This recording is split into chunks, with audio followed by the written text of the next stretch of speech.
everybody. We're a little late, but that's okay. That's what happens when you got to work late. We got a little shift change. We got BJ and Wes made it to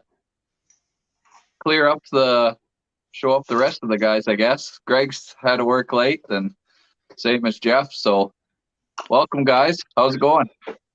Good, and you? Good. Good to be back. Pardon? So it's good to be back. Yeah. It's been a bit, a month or so. Yeah. So you guys, how's your season been so far? I know I've been seeing some pictures of some awesome fish already. I don't know how Wes has been doing, or even if he's been out much, but I've just been out 3 or 4 trips with my kid, and we've been doing pretty good. Yeah, I've done 3 trips so far, 3 guided trips, 1 personal trip. I spent 5 hours stuck in 1 boat launch on my personal trip, so that was an interesting endeavor. The river's quite low, but yeah, we've been doing pretty good. Lots and piles of walleye is kind of a bycatch, which is a bit annoying right now, but I've got 4 fish close to 60 so far, and caught about 35 on the season, I guess, so far. So sweet. What when you guys head out, like what's the first thing when you're looking for an area to target sturgeon in? BJ, we'll just do the counter or the clockwise thing. First thing I like is a calm water, calm flat area. Looks like lake water, not river water. No turbulent shorelines, nice and calm. And more of a sandy, flat, muddy bottom, a little bit of rock,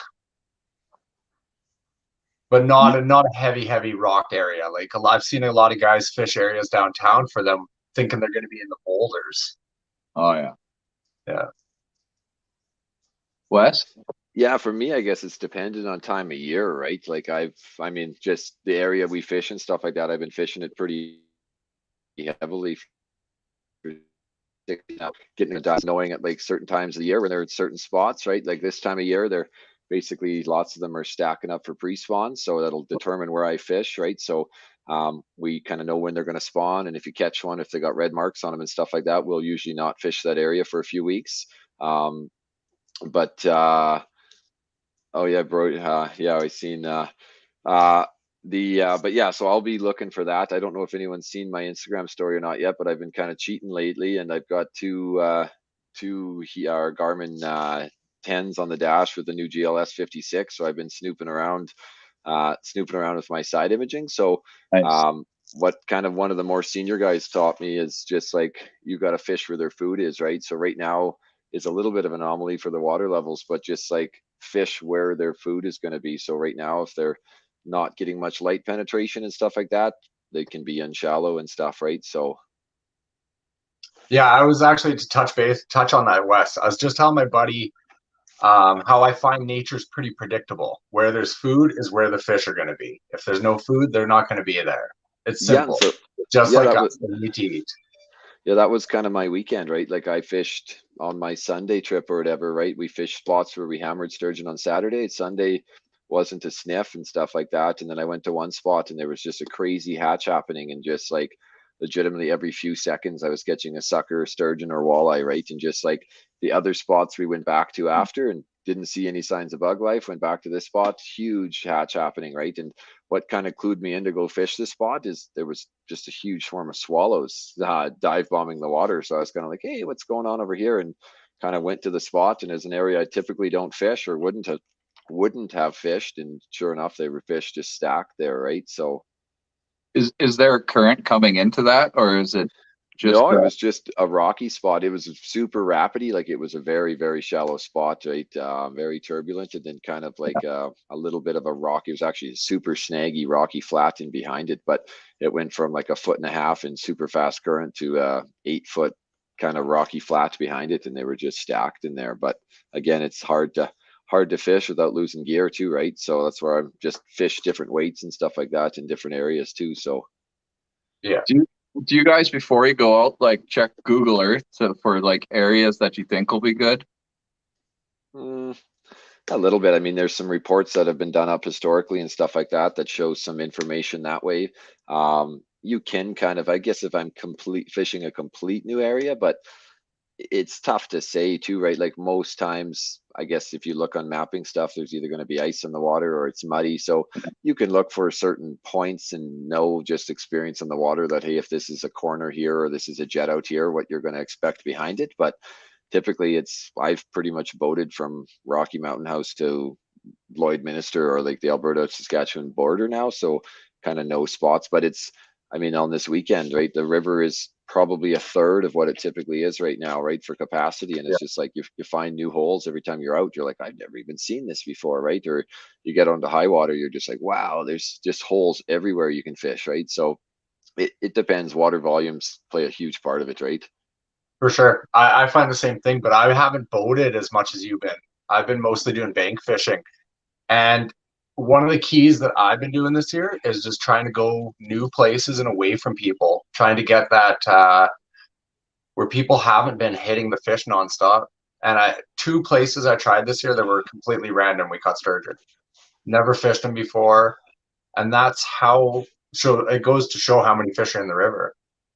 Yeah, and I think you're right too, right? Like there's obviously they've started up the recovery program or Yeah, a version of it again this year, right? And I mean, out of the X amount of fish that I know have been already tagged and stuff like that, and data is taken from specimens, I guess, right? Or processing specimens out east. Um, I've only I've only actually recaptured one fish out of at least 30 of them in one stretch that have been caught, right? So there is a pretty healthy number of them, right? So yeah. When you're getting to those areas, what kind of setups are you guys running? Like, say you're shore fishing, what kind of setup would you run from there? I don't know if you want to go first here, Wes, but I've got a well, setup already. yeah, from the boat here or whatever, this is what I switched to now. So I've got 5,000 series Stratix. I typically always ran 50-pound braid. Last year there was such heavy weeds and stuff like that in the river. I actually switched to a 30-pound just for a little bit smaller line diameter. So once I guess this stuff is frayed up and stuff like that, I will put back to a 50 again. So I got an 8.6 medium heavy rod, Fenwick HMX. I'm actually looking at some of those 13 fishings have a new 8-foot 4-piece that's like a little bit heavier. These ones are super fine tip, so you can read the bite super well. Like some days, actually most days, people are super surprised about like how light a sturgeon will bite. So you can read the bite well, and then they do have enough backbone to land a fish. So if you get into some heavy current, chucking heavy weights, it's maybe a little bit undergunned, but these rods and reels have caught probably a couple hundred sturgeon and haven't broke one yet. And as for tackle or whatever, pretty simple setup. BJ showed me years ago, sliding rig. So I run a little strip of, BJ's going to hate me for this. I bought out pretty much Western Canada. I don't know if anyone can see this. Western filament. Yeah, there we go. I bought out pretty much every piece of this I could find. So I run a reason we run this is just fish typically roll in the line. You don't want to cut the fish up with sharp braid. Run a But sliding rigs. there is a big difference between these two lines. I find there is a big difference. So yeah, so I put on a bead, put on a sliding, oops, I can't see anything. Put on a bead, put on a sliding coast lock, bead, heavy swivel, and then I run a probably about anywhere from 12 to 18 inches, depends if I'm fishing worms or minnows. If I'm fishing minnows and I half hitch them on, I'll go with a little bit longer leader. Yeah. And that's what I'm using. Yeah, I've got a very similar setup right now. I set up a lighter action setup for my son. I set him up it's a 7'6" medium heavy Rapala TS2 rod. But I've got a much smaller reel on it just to make it comfortable for my kid. I'm using a 2500 on that, which is tiny, but it's the drag that really matters. It's 22 pounds of drag. So it can actually hold sturgeon well. If you get a big one on, you're going to be in trouble though. What I currently have been using is a 6000 series Shimano Sakura on my Claris reels or rods. Just nice little 8'6", medium heavy, fast action tip. You can see the bite, like Wes said. Sturgeon will bite light, and they'll often even just hold the bait and not even be moving the rod. They are hoarders, right? So when they see food, they don't want other fish to eat it. So they'll actually lay on bait, they'll suck on bait, they'll chew it. Sometimes they'll pick it up and swim away. But if they're not hungry, they don't always swim away from that bait. What kind of line was that? I don't know if you're talking about this stuff. I got a lot of light on me here. So this is a Western filament. Oh boy, braided nylon sturgeon leader, 54 pound. The other stuff BJ shows that you can find quite regularly at fishing hole and stuff like that is the tough line sturgeon leader material. So I don't know, that probably made it worse with the light situation here. Lighting is a terrible thing. So, and then terminal rod line or whatever, what I'm running on my reels is I always run Power Pro braid, right? So yeah, BJ's got his a little clearer there, right? So, but yeah, I would recommend for the average person fishing and stuff like that is just to go with a 50-pound braid, and that'll suffice you for pretty much any fish. And just can't stress the sliding rig enough, right? If you break off and you leave a hook in a fish, at least he's not dangling all that other gear behind with him, right? Yeah, and we all started out doing pickerel rigs, and we've all learned from somebody more experienced from us. I learned the setup fishing from the old tagger, right? Seeing how they do it. And once you explain somebody why this rig is better, it makes sense. How's it going, Sean? And that's a big thing, like BJ says, right? It's a simple, it's a cheap setup and stuff like that. It doesn't tangle like it seems to be. Everyone gets to a spot, and when they're done fishing, they cut off their pickerel rig and leave it. But even last year, like fishing east and stuff like that, and close to the city limits, I plucked out probably 5 or 6 pretty deeply engulfed pickerel rigs out of big sturgeon, right? And it's just like, this is just unnecessary, right? So yeah. And like myself, I thought it would just be better to beef them up, but it doesn't help, because no matter where, if you cast into the river and you get snagged, you break it off and now you have bait stuck to the river. Fish come up and eat that. Or you break off on a fish and they carry that. And with the slide rig, no matter where you break it, it doesn't affect the fish. You either take the weight with you or it falls off. Yeah, and the other piece too is you don't need a second hook in the water to catch more goldtie. That's what I find, right? It's For a sure. suspended hook usually. It's a waste of bait. Yeah. It's pretty rare you catch it. I mean, it's not impossible, but it's pretty rare you catch a sturgeon on that kind of the second higher hook. I have before, but it's not necessary.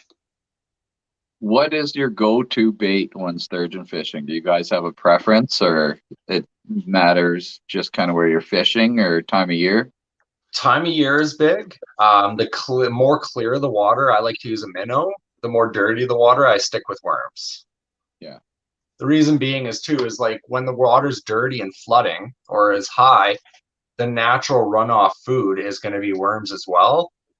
Picking up they eat crustaceans, all types of bugs, like Wes said. They're like a trout or any other fish. They eat their opportunity. They'll eat food, whatever it is. But the more clear the water, that you can see schools of minnows. The minnows are actually more active in the late spring. That's why walleyes are, a big thing. I find late season, I'll use minnows, early season worms. I thought BJ only used crayfish. Not now. So being part of that tagging program, we were allowed to use crayfish, and that stuff is incredible, but they're hard to find. And it was so hit and miss. It was like one that you'd get great bites, and then you'd go 3 or 4 nights and you'd never catch anything on them. Yeah, they're definitely an interesting species. One day you'll go out, like last summer guiding and stuff like that. It's specifically in June, high water. I had some 50 fish days, and you're like, man, I got this stuff dialed in, figured out, and you get humbled with 2 fish the next day, and you're like, Kate, well, that didn't work out. Everything I thought I knew, I don't know anymore, kind of thing, right? So, but I'm kind of the same thing as BJ. I'll fish worms 95% of the season. Rig a jig there in Fort Sask there, Kyle. What's that?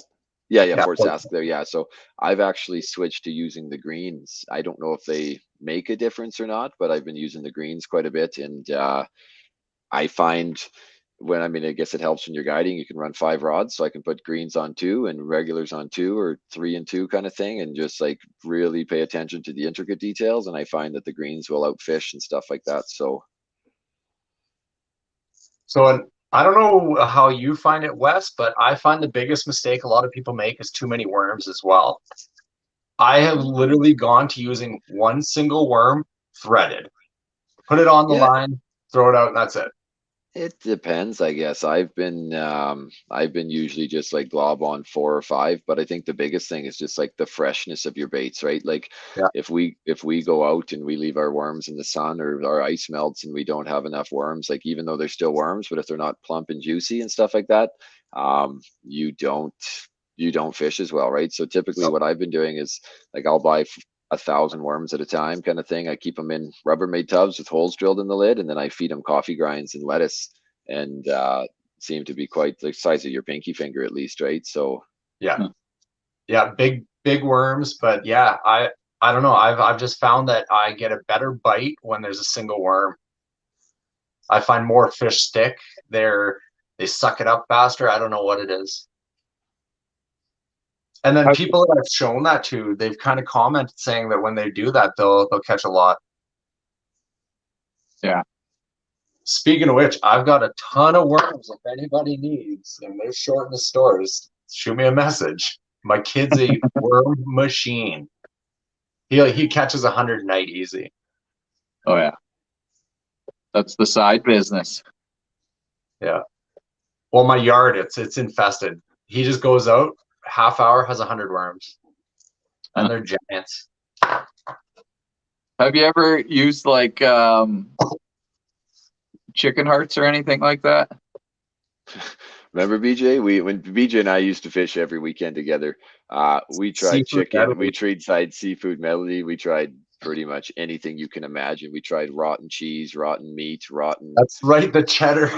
Yeah. We had this head cheese that was like we were puking as we were putting it on in the middle of the night, and it was just like we tried everything, and it's just like you just got to match the forage, right? And I mean, I'm sure if a guy put the effort in and really dialed in the bait in the river and stuff like that, you would even fish just better. But it's just Yeah. Would try. No, he doesn't. He literally takes my headlamp and just crawls on the ground. And like people don't understand how fast worms are. They're not a slow species. When you go to dart at them to get them out of the ground, they're gone instantly. They're faster than you. It's crazy. you got But to do he's got it down. got to do He's the got it down. car battery trick and just pump some juice into the ground, and they usually come out like crazy. He did try the soap one, and then I didn't want to use the bait. So he stopped doing that. You spray your lawn with Dawn soap and then water it down. Apparently they come out, but I didn't want to use them. Yeah. Fresh bait, and they're super sensitive to scent, right? Oh yeah, and that's the other piece I find. Like I go out to the Fraser quite often, and like the guide I fish with out there, like just like the attention to detail on that is like he don't touch a line, he doesn't touch a hook, he doesn't touch a piece of bait without fresh gloves on. Like he goes through a box of 100 nitriles in a day, and it's just like every trip I've gone with him now, I've broken 9 feet multiple times, and just about every trip we've broken 10 feet, right? And there's boats around us not catching anything, and he just stresses like they smell in the parts per billion. Like he won't let you on the boat if you have lemon, if you have citrus, if you have sunscreen, you're not even on his boat, right? So it's interesting just to see the stuff, right? I mean, I try to use gloves, I try to be pretty cautious and stuff like that, but it's one of those ones where it's tough to do, right? Tough to be that diligent, I guess, right? What I'll do is I'll grab a little bit of the dirt and roll it on my finger and then grab a worm. Try to just hide a little bit of that anyways. Yeah, I'm usually gassing up my boat right before I'm touching the worms, so I don't know if Maybe that's the trick, Wes. I'm gonna try it now. they like gas. So And Wes is saying he's catching the 30, 40, 50 plus days sometimes, right? A huge part of that is being able to just move. where people aren't going, right? Yeah. If people didn't fish the same hole over and over downtown, you get 50 fish a day there too if it was only once a month touched. Yeah. I mean, yeah, well, we're talking on baits and stuff like that. Like this is the other thing that I do. I find like on the weekend, on Sunday, it was a slow bite in the morning. So I was trying stuff, trying different bait, trying in shallow, trying in deep. Like I'd fish for 5 minutes. If I don't get a bite, I'd reel in and just cast to a new spot. And sometimes it's as simple as like the fish are there and they don't want to move 5 feet, right? You just have to just keep kind of Keep casting. gritting the river or whatever, right? But I switched to some scent. Like I use that liquid mayhem crayfish scent. I use this Yeah. Uncker's oil and stuff like that. Use that and I soak my minnows, soak my worms in it. Yeah, and legitimately it was the difference. Like out of 4 rods on Sunday, the only rods getting bites were the ones that had scent on them. And I was kind of like rolling through and be like, okay, is this an anomaly or is this 1 fish, 2 fish, 3 fish? After like 10 fish, it's like, okay, now there's more to this than just kind of crap luck, right? So Totally agree. Yeah. What kind of hook are you guys using on your rig? What size and what kind? I I've only got, fish. Oh, go ahead, BJ. go ahead. I've got 2-aught and 4-aught, 2, 3s, and 4 Gamakatsus. Just octopus hooks. Yeah. Yeah, I'm just kind of the same thing. This is obviously scaled up from Fraser stuff, but yeah, same thing. Kind of, I'll only ever fish gamus. I have played around. I see Sean Hominick's on the call in here and stuff like that. I have played around quite a bit and played around with circle hooks and stuff like that just to see. I find though I mean, out of the just cutting out of my lifetime, it's just like I've never actually had one that's been like deeply hooked where I've need to use pliers. So it's these circle hooks and stuff like that that are going to save the walleye, save the other species that just kind of corner hooked, right? I've literally caught hundreds and I've had maybe one on like the back part of the tongue, but that's it. I've never seen one actually take it deep. I think they're tasting the bait. And that when you're hitting that bite is when they're tasting it. They're smarter where a walleye is gonna smoke it and eat it. Yeah. I think a sturgeon's just testing it out, trying it out, but it's always on the lips. It's never ever deep. And when they're on their tongue, it's a hard surface. Like it's hard to get them out of there, right? But I've never seen one deep.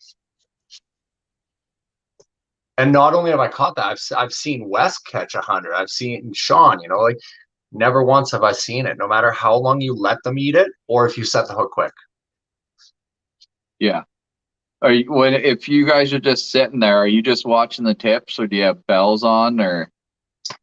In a boat, I don't use bells. I just watch the tips and you can hear the rod holders. Yeah. On the bank, I like to use bell. Yeah, I stare at the rod tip the whole time unless I'm fishing at night.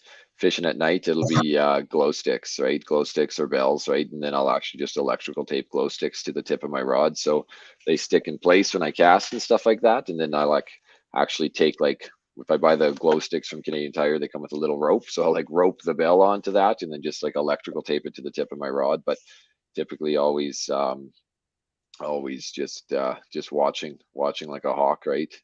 Yeah, like when I guide on the boat, the customers are usually at the back of the boat, sitting facing the back, right? And I stand kind of up in between the seats, overlooking everything, right? And you kind of hear this, like, you can hear it in the boat and on the rod holders, even small bites, and you can see the lines shaking. There's a lot going on the river.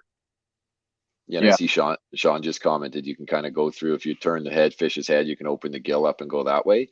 And typically for myself too is like I don't know if I shouldn't say I don't think I ever. It's pretty rare, probably 1 in 100 sturgeon you'll actually miss or like lose mid fight or whatever off a hook. So I typically only ever fish barbless. So that way too, if you get a walleye kind of in the back of the throat and stuff like that in the gills, you can either just slide the hook out and save the fish. And it's like right now with the burbot and stuff like that in the spring, it's pretty much if you use a minnow, you're going to get a burbot at some point, and they're usually to the stomach before you notice they're bitten, right? So you can easily slide the hook out, right? I took minnows out once this year. We got 9 burbot. I never took minnows again. Yeah. For a setup, someone just getting into it that doesn't want to spend a lot of money, is there anything you could recommend for that person? I like when I started guiding and stuff like that, I ran the Sedonas is what they are. I ran 6,000 series Sedonas. I want to say they were $100 reels, $80 reels kind of thing. They still had awesome drag. There were still smooth reels and stuff like that. And you can pick up one of the ugly stick catfish or ugly stick tagger rods, which would be overkill, but like a good heavy rod for you to handle anything. You're into it for 130, 140 bucks kind of thing. So it's a pretty, not a huge investment. It's probably one of the better setups I guess I've seen for like low budget, but I'm sure there's some quantum optics or something like that out there you could use. They're just, I know the drags seem to be on or off for any ones like that I've used, right? Yeah, it's the drag that's really important for me, right? So I've caught one mega fish that even my 6,000 series was like, it was a fight. It was tough to hold it. Quite a long fight too, but people underestimate the power of those fish, right? And the current. So 20 pounds of drag, I would say, as a minimum. Yeah, so actually I ran 8,000s for a little bit. I never had one come close. This one I actually switched to mono for a little bit of an experiment. But yeah, these are the 8,000 Sedonas. They look like a decent reel yet. And like I say, 5 years, 6 years of pretty aggressively fishing on them. And like before we retired them and they still weren't trashed, right? So I know we had bought some cheaper ones just as spare rods in the beginning, and you don't get a season out of them in their toast, right? Yeah. I when I'm guiding, I use my Shimano Sakura or my Shimano Claris rods, as well as some glow stick. Vertically glow stick medium heavies are a really good rod as well for sturgeon, if they're not biting too sensitive. Do you? But like I said, taking my son out with that 2500 series is quite fun. Yeah. Do you? What time? With caution. Yeah. What time of day do you guys prefer? Morning, evening, or night, or afternoon? When do you think the best bite is for? Depends on the time of year, right? It's right Yeah. now, it seems to be, you got an 8 o'clock in the morning, eight till 10 seems to be the bite is hot, and then it seems to be non-existent until I want to 3. say probably, yeah, like 1:30 this last weekend. And then it was like a little bit of a short window, 1:30, and then it was nothing until probably 6 or 7. But in the summer, it all depends on water temps, right? In the summer last year, for example, like when the water was hot, we weren't getting anything until 11, 12 o'clock at night before they even started moving, right? And that was fishing all over different spots. So it's dependent, right? It's one of those ones where it's a it's kind of a waiting game, right? Get out there, and if you're confident in your spot, sit and wait, and you'll get them eventually, right? It's time on the water. So yeah, like I took a buddy out the other day, and we got out maybe 6 a.m. Between 7 and I would say 9 o'clock, we probably caught 30 fish on 3 rods, nonstop bite. Burbot, walleye. It was nonstop. Suckers. I had 6 suckers on shore for bait this year already, but I would say 9:30 to 10 o'clock, it literally shut off, and we never heard a bell ring for 2 hours. Huh. Is there like preferred weather conditions, like before a storm, after a storm, um, during the storm even? Like, what do you guys think is the best time for those conditions? Remember that one storm, Wes? We did pretty good before and after that. Yeah, BJ and I almost died actually. We pretty sure like the tree a few feet from us got hit by lightning and we fished through it. But yeah, that one's tricky. Like I tell everyone on the river is an interesting animal to fish. So you got to know how to fish it when in low water, you got to know how to fish it in high water, you got to know how to fish it when the water's rising, you got to know how to fish it when the water's falling. You got to know how to fish it when the water's cool in the spring, when the water's hot in the fall, right? So, or hot in the summer, I guess, right? And then cooling down again. So it's one of those ones where I'll follow more on like if we're getting a big weather or big weather change or whatever, like the river's either going to rise or fall, so I'll fish it that way. But it seems to be like my experience is if like the day of high, like the day the water rises a bunch, the fish seem to be a little bit spooked and shut off. Yeah. The days after or the days after high water, it seemed to be when I do the best, right? Like high water, June. yeah, like right now it should be high water and we are so low on water. It's one of the lowest I've ever seen, right? It's actually dangerous to be boating right now, even in a lot of spots. But my favorite is like June, July, high water, right? It opens up so many different spots to fish. The fish seem to be just on the move and just feeding on everything when the water is high and dirty, right? Yeah, Yeah. high and dirty is the best way to fish it. When the runoff hits, pretty much.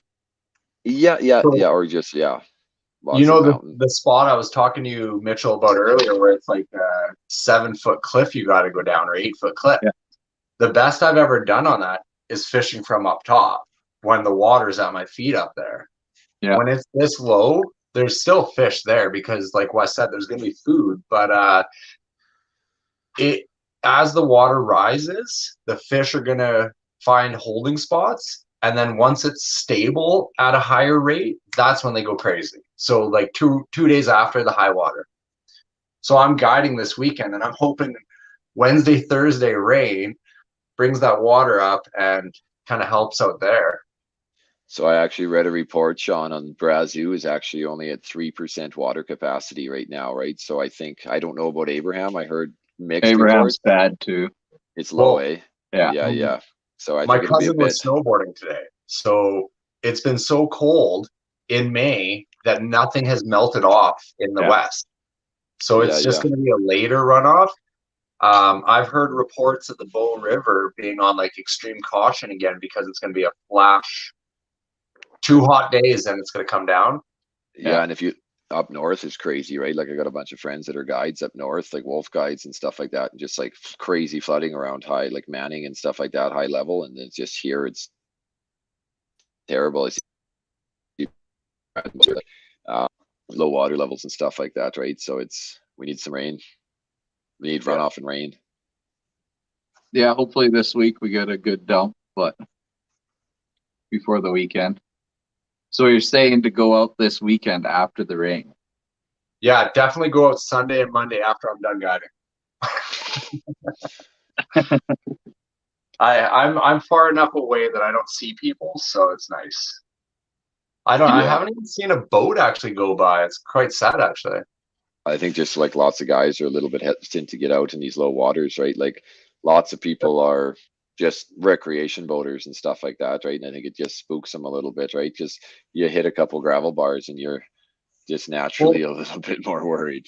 So this trip this weekend was booked for the boat, and I was going to do 3 or 4 spots and travel, but the low water conditions, you get stuck in one little spot, it can ruin 5 hours of your day instantly. So, and then your clients are also paying you to shovel out the boat, right? It's not a lot of fun. So I'm just going to go stick to the spot them and doing well. And yeah. I know you guys were saying looking for that flat water. Do you ever fish like a back eddy kind of off a current or? Yeah, back eddies.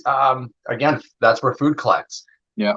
If you're gonna catch a brown trout in a river, it's on a back eddy or in a pool. It's the same on this river. You got to treat it just like another river, just like a trout river. Yeah. So it's interesting on like I guess it's funny you say that. Like, so for me, I fish like most of my big fish I catch, I'm fishing out a pretty heavy current, right? So it comes down to though, like you'll boat through the spot in the river and like probably one of the deepest spots I think I ever found on the river is 27, maybe 30 feet. And it's the weirdest thing ever. Like it's usually where the back eddies are is where the deep water is. It's like you can fish in the center of that eddy for weeks on end and you'll never catch a fish, never catch anything. You go to the like around that hole and stuff like that and the current seam. So for me on that is like I would say I fish current seams way more than I'll ever fish an eddy. Fish right on the edge of that current seam. And that's where I'm going to fish. But in saying that, like I guess as we're talking about just fishing different spots. So BJ and I started fishing for sturgeon together probably 8 years ago, I guess. Whoops, wrong direction. So pyramid weights kind of was my thing back then. If I'm fishing heavy current, these suckers will still roll even though they have a pretty big flat spot. So if I'm fishing in heavy current and stuff like that, I'll be running. This is specifically for BJ. I'll run. No, I won't run. That's my Fraser stuff. So I bet your goldeye feels nice on that. Oh, it does, BJ. So yeah, I'll run anywhere from. That's why I don't catch goldeye. If you kill them all, then there's none left to catch. I'll run pretty much anywhere from 3 to 8 ounce, kind of these flat wedge weights. They hit the bottom, they stick, they glue. This one's a 6, so it's pretty commonly fished. But it depends. So like most of my spots I fish, I know pretty well now. Now I kind of can go over with the side imaging and stuff like that, and you can see everything.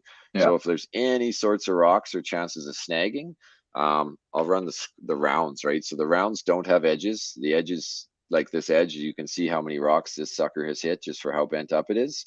Where the round one, it don't get caught, it don't get snagged up and stuff like that. I guess it still can, but just it has a less chance of, it'll deflect off an edge versus dig in, right? So Yeah. You got to remember too, a lot of what I do is from the bank, and Wes is on a boat often. So if I was in a boat, like I was saying earlier, all of the fish, the biggest fish I've seen in my holes have always been jumping in the current that I can't even reach. I took Kevin Wilson out one day, and him and I seen like easily a 6-foot sturgeon fully out of the water in the middle of the river. I can't even cast that far. So I guess my advice on that is if you see the fish jumping, it's usually move to a different spot. It's pretty rare that you actually, I shouldn't say impossible, but it's pretty rare if you're jumping that you actually catch one of those jumping fish. It's so frustrating sometimes, right? I got holes where they look like they're boiling, right? So just nothing, right? So it's just you move a little bit, move to the next hole, and they're hammering there, right? So yeah. When they're jumping, what are they doing? Are they just regulating their rocking swim. out, or Regulate. So I guess you hear multiple theories or whatever, right? So some guys say they're constantly eating out of the mud, so they're trying to like wash silt out of their gills and stuff, is what some people say. The most kind of research I can find from watching shows and stuff like that is they're actually gulping air to regulate swim bladders. So that one makes the most sense. But I don't know how many of us have fished in a super quiet area or we fish the city. On a certain day, like you should hear the suckers click to each other and talk to each other, right? So they're a pretty interesting fish, right? Like there's days where it's just like all you can hear is just like click, click, click, click, click, click, click, and you're just like, what the hell is that, right? And then all of a sudden you just like see a whole bunch of them start jumping around, right? So they do have a way to communicate, it seems, right? So, but I've only ever heard that on the boat though. It comes through the floor. I've heard it when I'm bank or like parked on, but it could be I'm fishing out of the boat yet, but I bank into the shore quite often, like if it's got any sort of wind or anything. So boat, if you're in the water, you'll hear it. I hear it all the time. Like I know what you're talking about. Yeah, but I've never experienced it from shore. Yeah, that's. Do they have like a barb they're clicking? Like no, I think it's just fish. No, I don't. I just think I don't know if it's something in their mouth or how they're doing it or whatever, right? And you can hear them click, click, click, click kind of thing. So it's an interesting ticking, right? So it sounds almost like Morse code, right? Yeah. So, but I know for me, I end up fishing from shore, like nose into shore quite often, just because I bought an 8-degree jet, right? So my boat is super flat bottom, so it likes to wander around and float around. And it's sometimes even with drift socks out, if there's any sort of wind, it catches my canopy and tosses me around. And it's hard to read a bite proper, right? Yeah, same with me. When I'm on the boat, I like to nose up on shore too, and then just use the rod holders in the boat. Yeah, and so keeps you comfortable. It usually can get you out of the wind often too.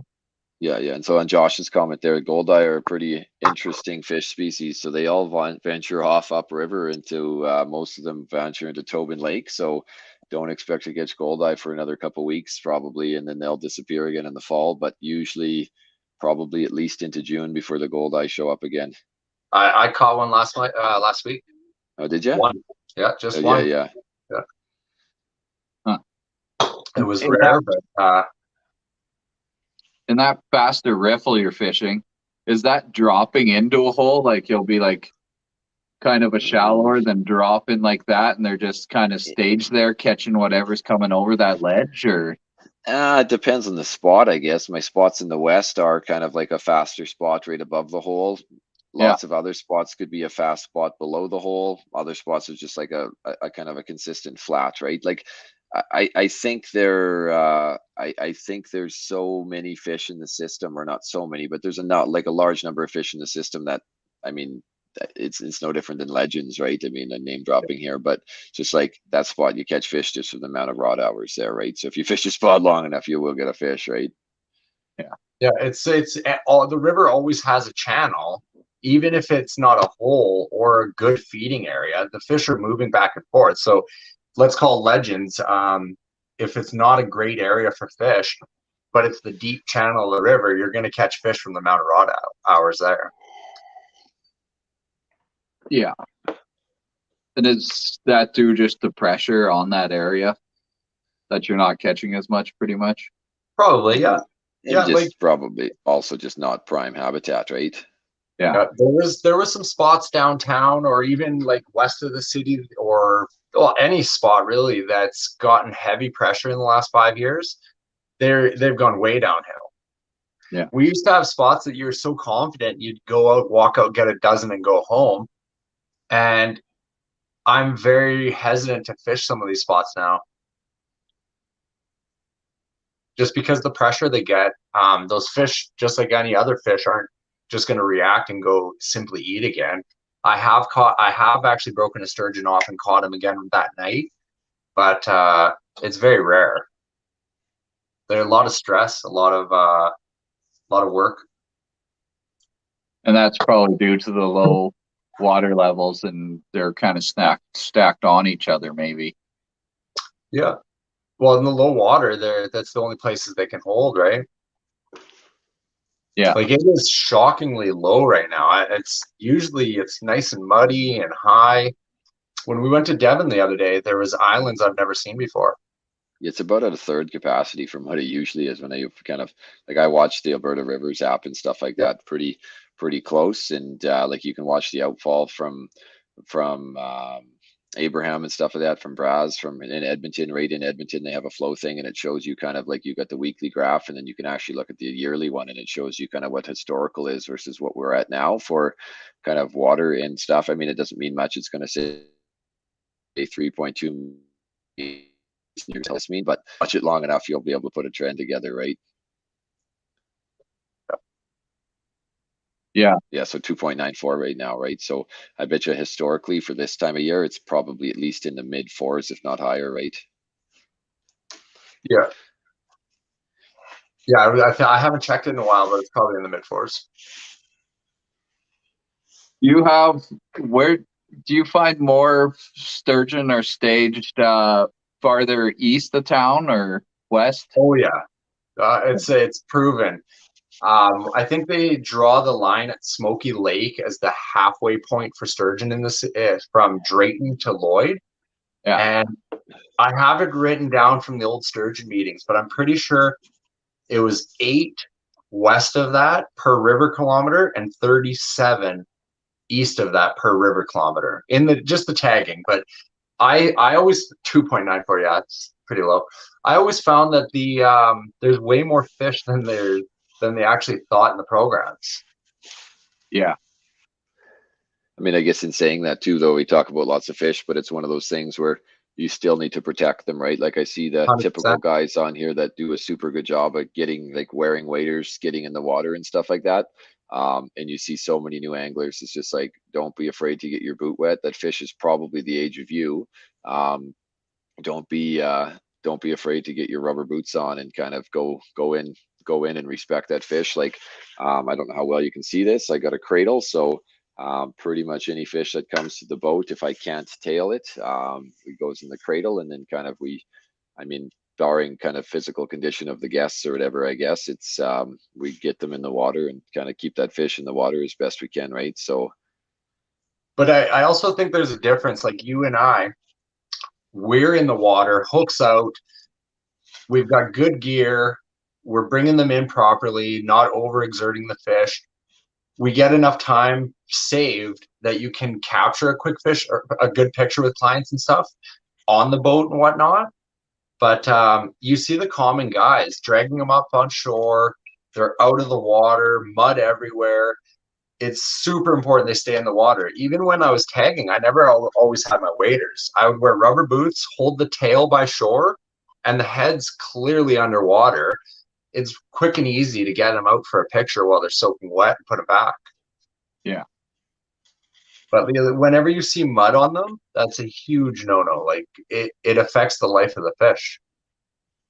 yeah. So I've got a Floy tag and on the dash of my jet boat. So I've got a buddy that still kind of has quite a bit of access to information and stuff like that. So I had this Floyd tag. It was still, I cut it out because the fin was infected. So the Floyd tag is a little kind of pink, orange, yellow, red. It don't matter the color. It doesn't signify anything. It's whatever they could get. I cut it out and read it. And this fish was caught in the exact same spot on the exact same day, actually, which was kind of neat. 12 years prior.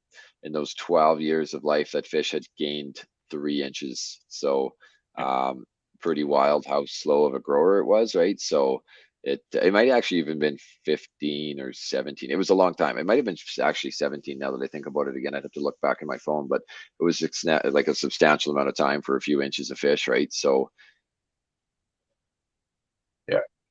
Yeah, no, that's sweet. Well, a lot of the biologists were saying they're usually 4 or 5 years old before they're even caught by rod and reel. Like those little ones that we're posting, 12 or 14, those aren't fresh year or two. Those are usually 4 to 5 year old fish. yeah, I think If not even 6. I got some age data off one of the, I think it was an 18-inch fish and it was 10-year-old fish, right? Yeah. Huh. Yeah. Before they're breeding, I think they say 20 to 25 years before they actually start to breed. Yeah, and that's the other part, right? They spawn every, I think, 3 to 4 years is what I've kind of been taught and told.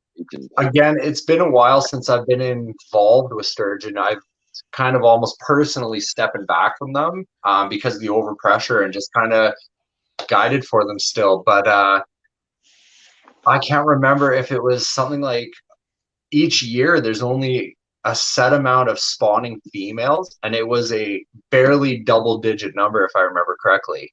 Yeah, I think eligible females. It might have been 13 or so.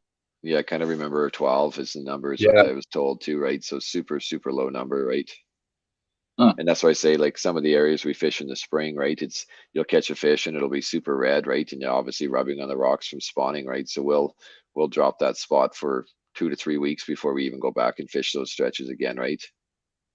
And they spawn still in those deeper holes. They don't move into shallower areas. They're spawning in a few inches of water in the rocks, right? Find ground, like don't go looking for it, right? So they're in the rocks, right? So you can find it. Well, like if you Google lake sturgeon spawning, you'll find some crazy videos from out in Ontario where there's just like hundreds of them stacked up in spots out in the boulders, rocks, right? Are they going into like a pebbles kind of pretty much? No, I think it's bigger boulders is what I'm seeing. Yeah. Boulders, yeah. It's if you look up, I believe it is the Wolf River in the States. There's actually a neighborhood watch called Sturgeon Watch that are trained to walk these rivers because they are literally, you can just walk up and pull out a 60-inch sturgeon right offshore, rolling on the edges, and they're over each other. It's quite a thing to watch. Yeah, for sure. Yeah, and I think like I see some of these comments on mishandling, and I think that's hopefully the intention of the kind of reopening of the tagging program and stuff like that, or some of the research program is like if you go out and fish in BC, you have minimum requirements for I got to have certain weight of line. Like I can't fish without 130, I think it's 110 or 130 pound braid. I have to have a certain strength of rod. I have to have a certain size of reel.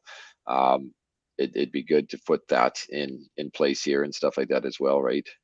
For sure. Yeah. Yeah, there's a lot of things that can be done to our regs to improve fishing for sure. But constantly targeting them like that too is also harming other fish with big gear, right? You catch a goldeye with a 5 or 6 ounce weight, often the jaw's broken when you set the hook with big rods. If you handle a goldeye perfectly well after catching it, sometimes you put it away, it just floats away. It's a complete shock, like concussion. Huh. Yeah. So it goes both ways, and that's part of that overfishing, right? Is constantly fishing the same pools, holes. It's good to move around and let the fish rest too. It won't break. And there's countless of spots where people just don't touch because there's not drive on access. You know, Bryce, my little 9-year-old, we walked half hour down a nice little bike trail, and we cut down to the river because we seen a back eddy, right? Yeah. So try those spots. Yeah. So when you're handling these fish, you're keeping them over the water. and taking the hook out, is there any like extra gear you should have? Because I know they're super sandpapery, like kind of like a shark. So I guess the large ones are sandpaper. If you catch a small one, I don't even know if I have my sweater here. If you catch a small one, it's legitimately like handling a razor blade. Yeah. I have a sweater here that I wore last weekend. I had caught one little fish, picked him up and kind of just like held him up and he rolled on my chest, and legitimately my razor or my sweater looks like I like ran through a chain link or ran through a fence, basically barbed wire fence, right? So it just, I guess, be prepared, grab them by the tail, like right at the base of the tail. There's usually a spot where there's no And the scoots, and then bottom. just under their pec fins, right? Support them under their belly, under their pec fins, and they usually kind of chill out pretty good, right? It's pretty rare that one actually thrashes at all. Like they come in, they're pretty docile fish, right? Easy to handle, very calm. But like Wes said, holding the tail and under the pecs, because that's the majority of their weight is going to be in their chest area and the head. Supporting that and keeping them level. It's important to not hang them vertically in any direction because, again, I think you guys touch base on it on pike fishing, right? Is it Yeah. it's harmful on their spines or Yeah. whatever bone structure they have. I saw. As hardy of a fish they are, they still deserve respect and care. Like all Yeah, fish. yeah, it wouldn't be much for them to just put a bait ban on the river, right? And it's so They, much for fishing, right? Yeah. Yeah, I saw a post from Bill Allen on the weekend, and he had 6 or 8 stitches from a sturgeon rolling on him. wow. Just thrashed his hand. He stitched right up from that. But hand placement, like you guys said, there's those spots, and keep them over the water so if they do thrash, they can go into the water, And I mean, not yeah, hit the rocks or the mud. yeah, the other piece too is just like, I know I joke around about it with some of my buddies at fish lots too. It's just like after a weekend is you'll start getting like, it's almost like the river clap, we call it. Like you get such a rash on your arms just from handling them and stuff like that, right? So you get minnow thumb and the river clap, right? So It's so bad. The little stab marks on my one fingernail from pulling my knots tight, and the rash on your forearms from holding the bigger ones supported there. It's brutal. Yeah. Is there any other tips you guys want to bring up that people should know about sturgeon fishing? Oh, there's I've said it before. It's not a hard thing to do. It's all about hours and finding food. Yeah. Look for those hatches, like Wes said, and minnows. There was a couple places in the city which were fishing really well about 2 years ago. If you went down there, you'd see clouds, literally clouds of shiners. Once they're gone, the fish are going to follow, right? Yeah. Wes, you got anything to add? no, I think that's, I guess we can leave the comments open for a few minutes just to see if anyone wants to ask a question or whatever, right? But I think that's the big thing, right? For me, oh, my computer will restart in 59 seconds. Hold on 1 second, try again later tonight. I think that's the biggest piece for me is just like time on the water, right? It's the river is, I can go to a lake and confidently fish any lake and do super well. And like the river is one of those ones that's still like, you never show up to the river 100%, be like, this is where the fish are going to be and I'm going to dial it in. It's one of those ones, if you're out fishing the river right now and you're not learning something on every trip, you're doing something wrong, or you got to revamp your approach on how you're doing this, right? So the river's one of those one things that you have to constantly, and it's the little things. Like I had a conversation, I had a 80-year-old birthday party on Sunday, and it's just like my conversation with the group was just like paying attention to the intricate details, right? It's one of those ones where just watching every little thing, pay attention. Like I know some guys, like we talked on the sliding rigs earlier and stuff like that, right? So if you Google it enough, you'll find some videos like the length of your sliding rig. If it's not working, change it up. Like there's videos on the internet where like specifically when you're out for whites and stuff like that, you're using a 22-ounce weight, 24-ounce weight, 30-ounce weight. That weight itself actually creates a little bit of a back eddy under the water.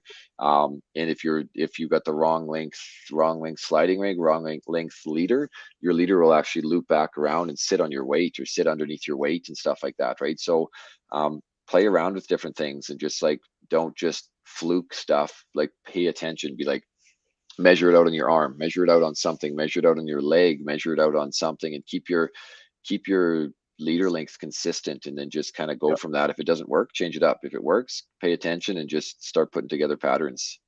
You hit the word right there, consistency. That's the one thing I do. Everything is exactly the same every time. I've got like a Lindy rig holder, and every rig on there from one side is one length and the middle to the other is a different length, and keeping that consistency, and they are within a centimeter or two of each other. Yeah. And the big hooks, people are going to like 6/0 hooks. It is absolutely not needed. This is currently what I have tied on to go sturgeon fishing this weekend. Yeah, and that is a 2/0 hook. They have I don't know the number, but millions of sensory glands on their face. Small hooks. Think of a metal biting tinfoil on a filling. That's what I imagine a hook on their face is like. Tiny, tiny, tiny hooks. Yeah.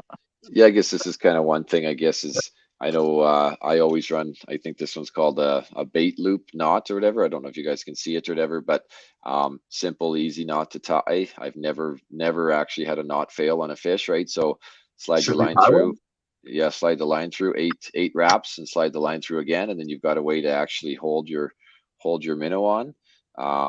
But you can pick out the loop, hold your minnow on, so it works pretty good for a knot.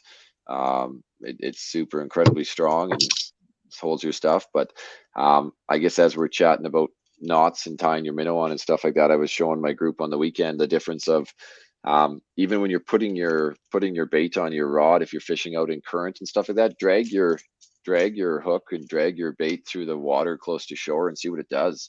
Put your minnows on, and you put your minnow on with a little bit of a sea, you're not going to catch a sturgeon, you're going to catch walleye. If you put your minnow on and it's perfectly in line with your rod, so it's not actually sitting there and spinning and rolling in the current, it makes a huge difference, right? So whenever I put a minnow on, drag it through the water, watch how it spins, right? And then cast out. So here, we'll tie one of those. I don't know how well you guys can see this, but I go through the bottom of the hook, fold the tag end onto the shaft. Like Wes said, 8 to 12 times around the hook. And then your long tag end back through the bottom. Oh, no pressure, BJ. You can't even see it. My eyes are getting so old now. Like, right? Pull it tight, and then that loop Wes was talking about, it can be adjusted. I tied mine actually wrong. My tag end popped back out. But anyways, you can push this back out and create a loop to lock in bait and tighten it up. It only really is needed for mono. If you're going to be using sturgeon leader or Dacron, you can just half hitch them. Do you guys ever run a fluoro leader or just go mono? Or just that? Just that stuff. I have tried running fluoro leaders. This stuff here will get thrashed from walleye teeth and stuff like that. So pay attention to your leader. That's the other piece for me. If I catch a big fish, first thing I do, I'll cut off 3 feet of line, retie my whole rig, retie this, right? So you don't want to leave a hook in a fish if you don't need to. And basically, with I've tried fluoro a little bit in clear water. It definitely wasn't really necessary and stuff like that, right? Like sturgeon are very, very poor eyesight, right? So if what they're fishing for is going to be scent related and stuff like that, and at least this Dacron and stuff is pretty soft. So if a fish does roll in it, it doesn't cut them all up. Yeah. Braid is very fine. I'm sure all of us tying a knot, you've cut yourself with braid. The fish, they'll roll up in that, and then you pull, it cuts them. Yeah. And that's a huge reason why Dacron and any type of sturgeon leader is good. 50-pound is fine. There's 80-pound in the store. If you can get it through your hook twice, go for it. Well, that was amazing, guys. That was so much knowledge dropped. I think everybody got a lot of info out of this show. Where can everybody find you guys at? I'm on Instagram, Alberta Angler, or YouTube, Barry Butler Outdoors, and I've already filmed it a week or two ago, but we do have a sturgeon thing coming up here. I've been dealing with some family issues, so I haven't been able to sit down and do the editing. Well, we'll be It'll be waiting up soon. for it. Yeah, a week or two, it'll be up. Yeah, you can We find me in time my lots, we do everything. you can find me in my basement, I guess, is where I am. Find I'm it on out in your basement. yeah, you can find me in my basement. So for me, I'm only on Instagram, I guess. For me, is I'm at Fishing with Zephyr, so I'm a little bit of a weird one. And anyone that follows me sees you'll get a mix of basically auto mowers and woodworking. So, but And then I get got hooked fishing adventures. I gotta hop off here. I got to move a couch here now, guys. So I'll talk to you in a bit. Sounds good, Wes. Thanks for Get up, being Wes. on. And Wes is with Lunkers Fishing, if you guys want to find him. With Nick there. Yeah. Great outfit. Yeah. And who are you with, BJ? Get Hooked Fishing Adventures out of Spruce Grove. So make sure you get a hold of one of those two or one of these guys, and they'll get you on the water for some big sturgeon and a lot of fun. Because you can tell by the knowledge they have that you're going to be on fish, and it's going to be an amazing day. Thanks, BJ, for being on. Thanks for having me again. We'll sign off. If you want to chat after, stay on. But For sure. we'll see everybody next Tuesday. Thanks for watching. Thanks for watching.